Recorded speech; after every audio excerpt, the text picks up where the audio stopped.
Hi, I'm Dan from remaincalm.audio.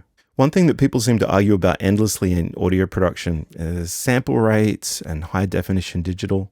Some people swear they can hear a difference at high sample rates, and then other people say those people are idiots, and it goes on around and around for years. As it turns out, basically everyone is wrong on different parts of this topic, but for different reasons. Actually, there's like 6 people on a DSP forum who know what they're talking about, but they don't make a lot of videos.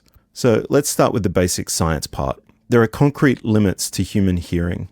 Sound as we hear it is the air wobbling being picked up by nerves inside your ear. Someone with really great hearing can hear the air wobble up to about 20,000 times per second. That peaks when you're a kid and it gets worse your whole life. If you're an audio professional or if you've ever been near a drum kit, it's going to be much worse than that. You can tell me I'm wrong in the comments, but it won't help. It doesn't count if you turn your headphones up so much that they start clipping and introducing subharmonics. I think the Soviets were able to exceed that with weird bone conduction experiments, but that's probably not ethical. Audiologists don't typically test above 8,000 hertz, probably because it's too depressing. Alright, so that's analog sound. Digital audio works by taking samples, like snapshots of an incoming audio stream.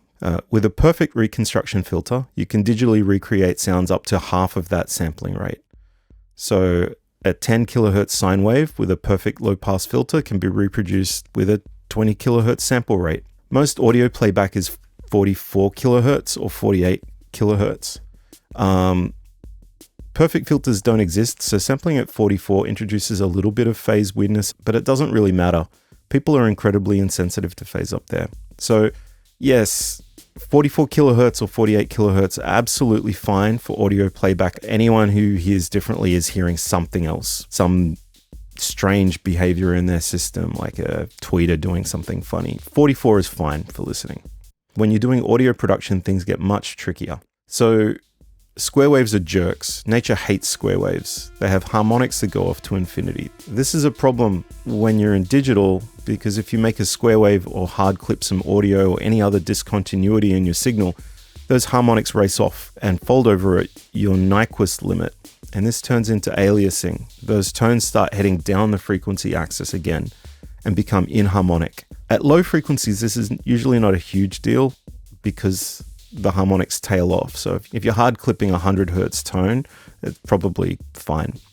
But at high frequency, things go to hell. All right, so let's look at some pictures. So here's a frequency graph of an 8 kilohertz tone in a 44 kilohertz session. You can see from the waveform display here that it looks a bit funny, but the frequency is just bang on 8K. There's no meaningful noise here that you'd hear. It's just going to be a single pure tone. Now here's the same thing with a simple hard clipper on it. See all this junk down here? It sounds harsh and weird. This is aliasing. So those harmonics will run up and then fold back down and make all sorts of weird tones that probably sound bad. Now, any plugin that does anything drastic to audio, clipping, square LFOs, limiters, that sort of thing, the good ones will oversample. What that means is they do some of their processing at high rates, filter out all of those harmonics, and then downsample back to your regular rate without the aliasing in there. So here's the Remain Calm PARANOIA distortion running at full quality mode, also clipping. It's soft clipping, but it's still going to be clipping. So this is where the other half of the argument is. We've only recently reached a point where plugins will oversample when necessary.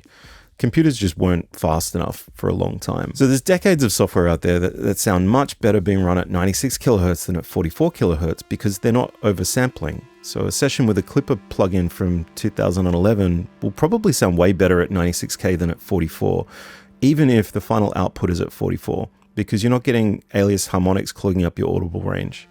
The other complicating factor is that aliasing can sound great on some non-harmonic sources. So if you hard clip a snare, you get all these extra weird harmonics everywhere, and that can add impact and it can sound really good. So in summary, if you use mostly modern, high-quality plugins, you gain essentially nothing by running above 48 kilohertz. If you have ancient wave shaping and dynamics plugins or some EQs, you may see huge improvements running at a higher rate. Some of this stuff we learnt while we were building audio software. Our first free releases were in 2008, but we have a new set of amazing sounding software out now at remaincalm.audio. I did gloss over some of this material, but I'm very keen to hear how wrong I am in the comments. Thanks for your time. Cheers.